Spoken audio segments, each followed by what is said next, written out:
también a cada uno de los integrantes de esta mesa, que cuentan con 15 minutos para presentar su ponencia. Al término de dichas ponencias haremos una breve ronda de preguntas según el tiempo que dispongamos, en virtud de que a las 13 horas con 15 minutos iniciará la tercera y última mesa de este día, obviamente. Bueno, vamos a ceder la palabra entonces a Sofía Amaranta del Ángel Torres, quien es estudiante del primer semestre de la Facultad de Letras Españolas en la Universidad Veracruzana. Nació en Ciudad Madero y vivió los primeros años de su vida en Tampico y Madero, Oshuluama y Álamo, lugares que dieron forma a su identidad y esculpieron su amor por los misterios, pesares y extravagancias de la región huasteca.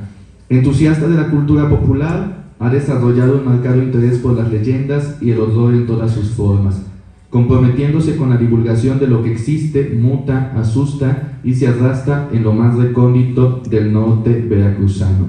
Hoy presenta la ponencia El Tlazol y la Tepa, malos aires y apariciones de mediodía en la Huasteca veracruzana. Adelante, por favor. Hola, muy buenas tardes.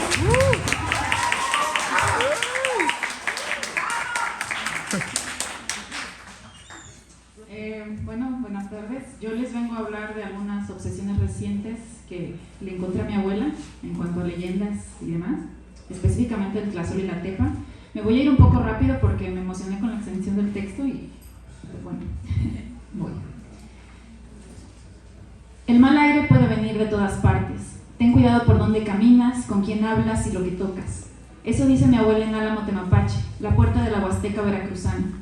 Me habló del Tlazol el año pasado, cuando me sentí mal después de haber corrido por el monte como ejercicio matutino y espiado un matrimonio en un momento de estrés.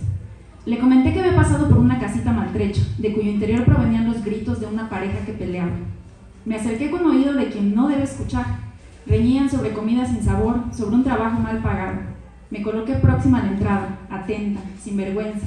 Era una discusión de monumento. Un hombre abrió la puerta de forma violenta y salió. Me miró arrugando la cara, asqueado de mi presencia. ¿Y usted qué quiere?, me preguntó.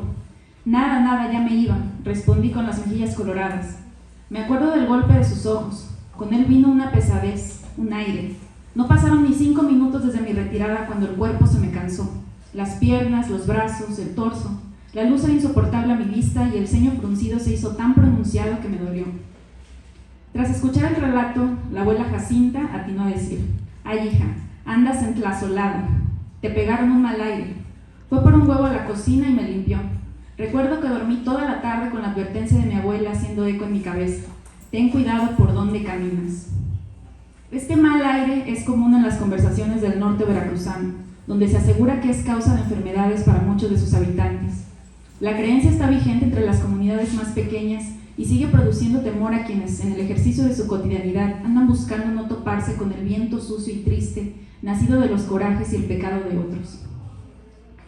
Las tepas llegaron a mí a través de la oralidad, también con advertencias muy precisas. Aguas te lleva la tepa. No hay que andar en el despoblado cuando el sol está en su punto más alto. De lo contrario, te embisten los aires de estas mujeres sobrenaturales y te hieren, o te pierden. Ellas también utilizan los vendavales para dañar, y de acuerdo a los relatos, a los incautos se les puede ir la vida por no escuchar consejo. Ni siquiera la luz del día te mantiene a salvo. Por fortuna nunca me las he encontrado, pero quién sabe cuándo el camino te llevará por malos rumbos a malas horas.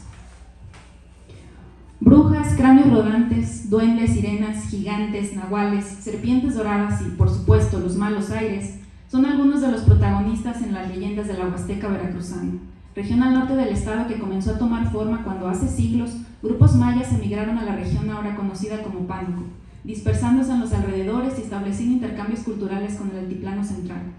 Su pasado mesoamericano, no borrado por el proceso de colonización, así como el devenir histórico, hacen de la Huasteca veracruzana un espacio rico en tradiciones, costumbres y leyendas. A través de esta ponencia rescato fragmentos de narraciones sobre el Tlazol y la Tepa, protagonistas en conversaciones de la Huasteca y más allá, entendidos como leyendas, realidades, configuradores del entorno social, fuente de temor, ocultos en lo recóndito de las pasiones o en sitios alejados de ambientes urbanos, utilizando algunas investigaciones de corte antropológico para su análisis. El horror folclórico, entendido como un subgénero que aborda ese sentimiento de pánico por lo desconocido en un entorno tradicional, sujeto a creencias o costumbres, es el eje central del material y la exposición aquí presentados, todo con el objetivo de divulgar la historia de dos espantos del norte veracruzano. Procedo a contar 3 relatos. Araceli Campos Moreno, doctora en Letras Mexicanas por parte de la UNAM, viajó a Tepetzintla, en la Huasteca veracruzana, para entrevistar a María Isabel Morales de la Cruz, una mujer de 50 años, poseedora de un tendajón, al lado de la carretera. De ella extrajo el siguiente relato sobre un mal que aquejó a su hijo tiempo atrás. Extraña enfermedad. Mi niño se enfermó. Nada más dormía y dormía, se enflacó. Está embrujado, llévalo con esta fulana. Mira que es buena, me dijeron. Lo llevé y la señora tenía bien puesto un altar con imágenes. Agarró un vaso con agua, un huevo y empezó a limpiar a mi hijo. También utilizó unas ramas de hierba negra. Partió el huevo y habló. Si no le hacen un trabajo al niño, lo van a entregar. Se va a morir. Trae el mal. Me pidió 50 pesos, que para mí era mucho dinero.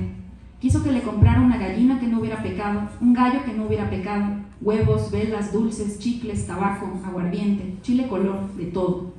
Mi esposo se fue a hablar con su patrón, un hombre que le ayudaba. Mire, compadre, no se preocupe, le dijo. Su chamaco no está enfermo, no ande creyendo esas cosas. Tráigamelo y vaya al monte a cortar hojas, acá lo vamos a barrer. Y lo barrimos para acá y para allá y para allá y para acá. Le aventamos las ramas que trajimos, no agarramos las del camino. Antes aquí la gente era muy sucia. Agarraban ramas, se rameaban y las tiraban. Si la acaban de tirar y uno la encuentra y la agarra, al rato también se siente mal. Queda manchada hasta que se dé una barriga. Limpiamos a mi hijo y santo remedio. No le di nada a la curandera. En su libro Cuentos y leyendas de la Huasteca, el maestro Rosendo Martínez Hernández presenta el interesante relato de una pareja que vivió el espanto de su vida cuando un aire del mediodía le arrebató a su hija en un maizal. La niña que el remolino se llevó. Eulogio y María, campesinos de la Huasteca, se casaron en Citlaltépetl, muy cerca de la sierra de Otontepec. Un buen día obtuvieron de Dios un regalo maravilloso, una hija, nacida como fruto bendito que, a pesar de las carencias, creció arrullada con las palabras maternales del Tenec. Cierta mañana el matrimonio decidió ir al Milcasíhuatl con la niña y se alegraron al ver que el maizal casi los cubría.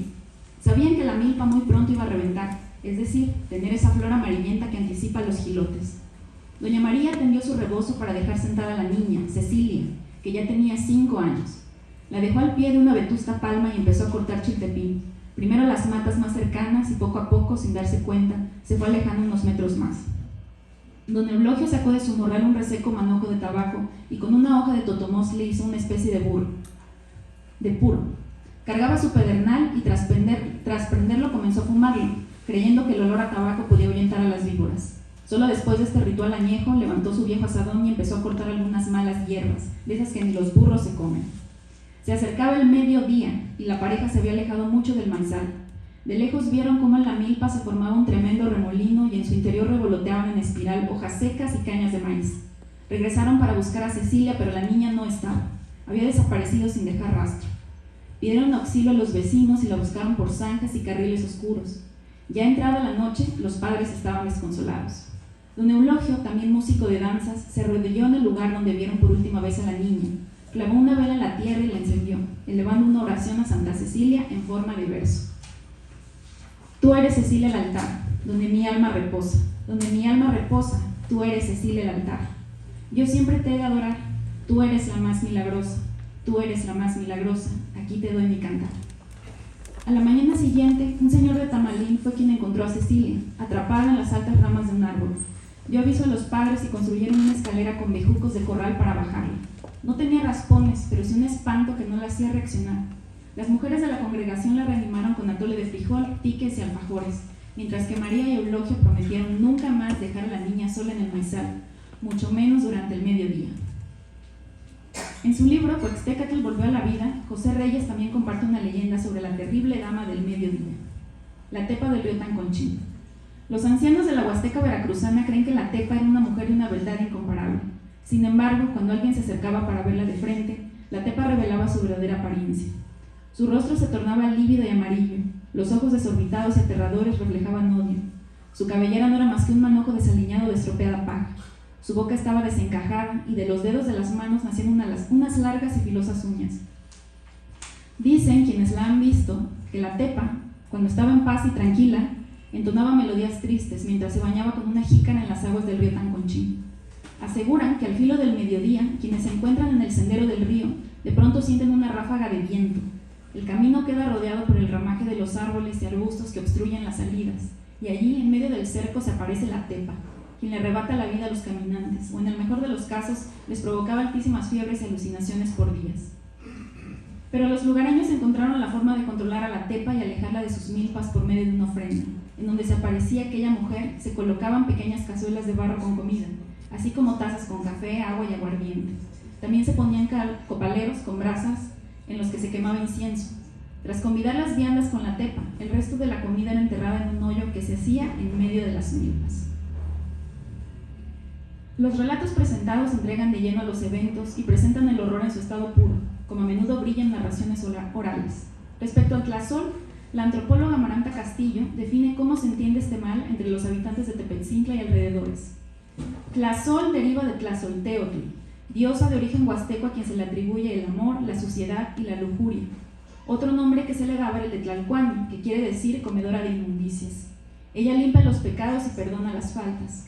El tlazol, dice Juanita Anastasio, entrevistada por Amaranta en Tepetzintla, es un calor que cubre el cuerpo y que debilita a la persona. La gente se ve afectada por haber estado expuesta a un aire que lleva este mal. Las personas susceptibles pueden ser víctimas, se entlazolan, produciendo emanaciones capaces de dañar a otros. Los niños pequeños, por su condición vulnerable, son los más propensos a padecer tlazol. Se dice, las personas en estados de ira también pueden entlazolar a otros con una mirada, al abrazar o al cocinar. Porque si uno cocina con tlazol en el cuerpo, los alimentos se infectan, distribuyendo el mal entre todos los que prueban bocado. Cuando uno anda enamorado, puede entlazolar al blanco del amor.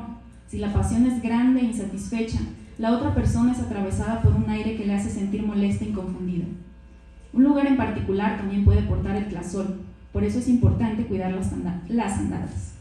Las personas que están enojadas, molestas, con sentimiento, las que tienen un deseo, las que están desasosegadas, las que pelean y discuten, las deshonestas, las que tienen hambre, generan un calor que se desprende del cuerpo y utiliza como vehículo el aire para afectar a otros. Para curarse del tlazol es preciso una serie de barridos con hierbas, las cuales absorben el mal del cuerpo. Posteriormente se queman y las cenizas se tiran en un lugar apartado.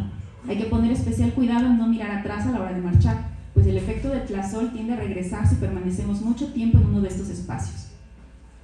Roberto Williams, antropólogo, rastreó las apariciones de las tepas en zonas despobladas cercanas a los municipios de Álamo, Castillo de Teayo, Tamiagua y Tuxpan.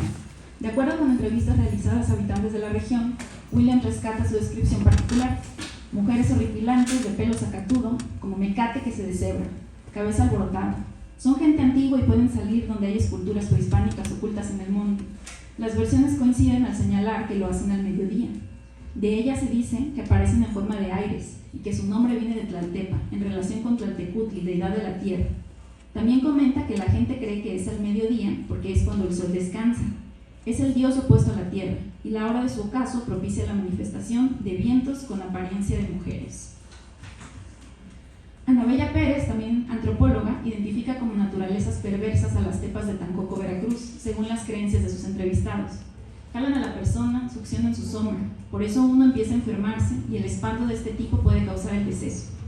Afirma que estas mujeres, al igual que los duendes, son habitantes originales de estas tierras, los antepasados recalcitrantes de otra era cosmogónica. Viven encorajinados, llenos de envidia, contra los hombres, porque se sienten despojados de sus tierras y aprovechan cualquier oportunidad para hacer daño. Los pobladores de Tancoco, entrevistados por la doctora Pérez, afirman que la ira de las tepas se puede calmar con ofrendas de alimentos de la tierra, mientras que Williams rescata el testimonio de una señora de Tuxpan, quien advierte que a las tepas se les ahuyenta agarrando ramas y torciéndolas. Rastrear los orígenes temporales precisos del tlazol y la tepa es un ejercicio complejo, pero asumimos sus inicios en el tiempo prehispánico. Por encima de tal pretensión podemos concluir que estas leyendas están a salvo en el resguardo de la memoria. Cabe entender al tlazol como una manera en la que el individuo logra explicar su propia realidad, ya sean sentimientos de enojo, desesperación, incluso hambruno, factores inmersos en un entorno social propenso a la vulnerabilidad y al desabasto material. No son pocos los casos de infantes que fueron señalados con la enfermedad del tlazol, pero que vienen de ambientes caracterizados por la falta de oportunidades, la desnutrición y la violencia, dando forma a complejos patológicos que toman sentido a través de los denominados aires de suciedad. Desde otra perspectiva, también es viable la idea de que el Tlazol no puede reducirse a meros esquemas de tipo médico y social, sino que más bien las emociones, los enojos y la misma forma de ser de una persona afectan a otros de una forma inacible para la investigación científica. Interviene un tipo de pensamiento mágico que se sostiene con la voluntad de creer, de estar abierto a lo que por ahora es inexplicable. En los relatos orales de ancianos y jóvenes, las razas de las tepas se mantienen vivas. Se trata de criaturas propias de la región que siguen presentes en el imaginario colectivo, que incluso dan forma a las identidades y resuenan como temor constantes a la naturaleza. La palmada en el brazo que nos recuerda todo lo malo que se oculta ahí delante, entre maleza y arroyos, donde acaba el dominio del hombre y comienza el de los seres más allá de nuestra comprensión. El rescate de estas leyendas se convierte en misión fundamental para quienes luchan por la preservación de la cultura huasteca, extensión milagrosa, casi sacra del Estado. Las leyendas de horror folclórico como estas no solo deslumbran en la hora sin luz o al mediodía, son también recordatorios de finitud, de extraña complacencia y pertenencia a un tiempo y espacio como no los hay en otra parte del mundo, a la tierra que da cobijo al ocelote y al guapán, al chul danzante y al naranjero, al tenec y al nago, al alma viva y a la voz cantante, a la huasteca veracruzana desbordante de amores y de horrores por igual. Gracias.